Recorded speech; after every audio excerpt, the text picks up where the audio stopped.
Horrible, Radhe Radhe. Welcome to religion of সনাতন channel. তো আজকে আমি আপনাদের সাথে যে বিষয়টি শেয়ার করব সেটা হচ্ছে যে সফলা একাদশী ব্রত মাহাত্ম্য, অর্থাৎ সফলা একাদশী পালন করলে আপনি কী ফল লাভ করবেন। এখন কথা হচ্ছে এই সফলা একাদশী কবে, এই ভিডিওটি দেখার জন্য অবশ্যই ডেসক্রিপশনে সেই ভিডিও লিঙ্ক দেওয়া, সেখানে আপনি ক্লিক করে আপনি জানতে পারেন এই সফলা একাদশী কবে এবং পালন কোন সময়ে। তো চলেন ভিডিওটি শুরু করা যাক। তো আজকে যে একাদশীর মাহাত্ম্যটি শেয়ার করব সেটা হচ্ছে সফলা একাদশী ব্রত মাহাত্ম্য, অর্থাৎ পৌষ মাসের কৃষ্ণপক্ষের একাদশীর নাম সফলা। ব্রহ্মবৈবর্ত পুরাণে যুধিষ্ঠির শ্রীকৃষ্ণ সংবাদে এই তিথির মাহাত্ম্য বর্ণিত হয়েছে। যুধিষ্ঠির বললেন, হে প্রভু, পৌষ মাসে কৃষ্ণপক্ষিয়া একাদশীর নাম বিধি পূজ্য দেবতা সম্পর্কে আমার কৌতূহল নিবারণ করুন। শ্রীকৃষ্ণ বললেন, হে মহারাজ, আপনার প্রতি স্নেহবশত সেই ব্রত কথা বিষয়ে বলছি। এই ব্রত আমাকে সন্তুষ্ট করে। বহু দান দক্ষিণাযুক্ত যজ্ঞাদি দ্বারা আমি সেরকম সন্তুষ্ট হই না, তাই যত্ন সহকারে এই ব্রত কর্তব্য। পৌষ মাসের কৃষ্ণপক্ষে একাদশীর নাম সফলা। নাগদের মধ্যে যেমন শেষনাগ, পক্ষীদের মধ্যে গরুড়, মানুষের মধ্যে ব্রাহ্মণ, দেবতাদের মধ্যে নারায়ণ সর্বশ্রেষ্ঠ, তেমনি সকল ব্রতের মধ্যে একাদশী সর্বশ্রেষ্ঠ। হে রাজন, এই ব্রত পালনকারী আমার অত্যন্ত প্রিয়। তাদের এ জগতে ধনলাভ ও পরজগতে মুক্তি লাভ হয়। হাজার হাজার বছর তপস্যায় যে ফল লাভ হয় না, একমাত্র সফলা একাদশীতে রাত্রি জাগরণের ফলে তা অনায়াসেই প্রাপ্ত হওয়া যায়। মহিষ্মত নামে এক রাজা প্রসিদ্ধ চম্পাবতী নগরে বাস করতেন। রাজার 4 জন পুত্র ছিল, কিন্তু তার জ্যেষ্ঠ পুত্র লম্ভক সর্বদা পরস্ত্রীগমন, মদ্যপান প্রভৃতি অসৎ কার্যে রত ছিল। সে সর্বক্ষণ ব্রাহ্মণ, বৈষ্ণব ও দেবতাদের নিন্দা করত।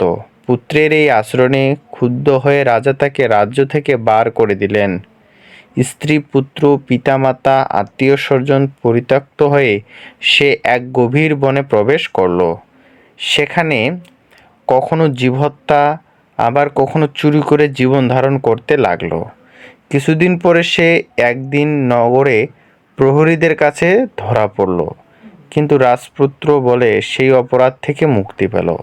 পুনরায় সে বনে গিয়ে জীবহত্যা ও ফলমূল আহার করে জীবন ধারণ করতে লাগলো। ওই বনে বহু বছর পুরনো একটি বিশাল অশ্বত্থ বৃক্ষ ছিল। সেখানে ভগবান শ্রী বাসুদেব বিরাজমান বলে বৃক্ষটি দেবদত্ত প্রাপ্ত হয়েছে। সেই বৃক্ষতলে পাপবুদ্ধি লুম্বক বাস করত। বহুদিন পর তার পূর্বজন্মের পুণ্যের ফলে সে পৌষ মাসের দশমীর দিনে কেবল ফল আহার করে দিন অতিবাহিত করল। কিন্তু রাত্রিতে অসহ্য শীতের প্রকোপে সে মৃতপ্রায় হয়ে রাত্রি যাপন করল। পরের দিন সূর্যোদয় হলে সে অচেতন হয়েই পড়ে রইল। দুপুরের দিকে তার চেতনা ফিরল। ক্ষুধা নিবারণের জন্য সে অতি কষ্টে কিছু ফল সংগ্রহ করল। এরপর সেই বৃক্ষতলে এসে পুনরায় বিশ্রাম করতে লাগলো। রাত্রিতে খাদ্যভাবে সে ক্রমশ দুর্বল হয়ে পড়ল। সে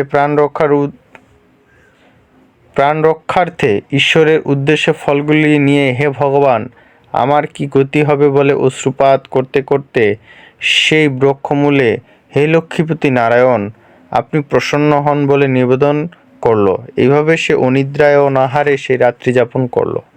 ভগবান নারায়ণ সেই পাপী লুম্ভকের রাত্রি জাগরণকে একাদশী জাগরণ এবং ফল অর্পণকে পূজা বলে গ্রহণ করল।